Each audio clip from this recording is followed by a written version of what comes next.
তো আমার বাড়ির কাছে রোনাল্ডোর ফ্যান আছে। দিন রাত আমার কাছে কুকুরের মতো ভুকে। মানে ওরা হেরে গেছে আর এখন বলছে আর্জেন্টিনা মানে রেফারিকে কিনে নিয়েছে। আর্জেন্টিনা রেফারিকে কিনে নিয়েছে, বলছে কি ওরা চুরি করে জিতেছে। মানে ওরা হেরে গেছে, ওরা তো আমার কাছে দিন রাত ভুকে, মানে কুকুরের মতো ভুকে। আর বলছে আমাদের রেফারিকে কিনে নিয়েছে আর আর্জেন্টিনা মানে কিছু করে জিতেছে। তার মানে কি ওরা হেরে গেছে, হেরে গেছে মানে কি আমাদের কাছে কুকুরের মতো ভুগবেই।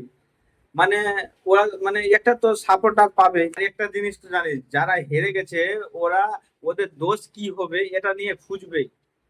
ওই জন্য বলছি রোনাল্ডো ফ্যান, মানে রোনাল্ডোর ফ্যান দেখে বলছি বেশি মানে লাফালাফি করিস না। মানে আর আগে বছর আসবে, তখন রোনাল্ডোকে বলবা মানে ভালোভাবে খেলতে। ওই জন্য বলছি আর্জেন্টিনা, ওই আর্জেন্টিনা ড্রেসটা কিনে মানে জার্সিটা কিনে এখন এনজয় করো। কি বন্ধু, রোনাল্ডোর ফ্যান দেখে বলছি, রাগ করলা?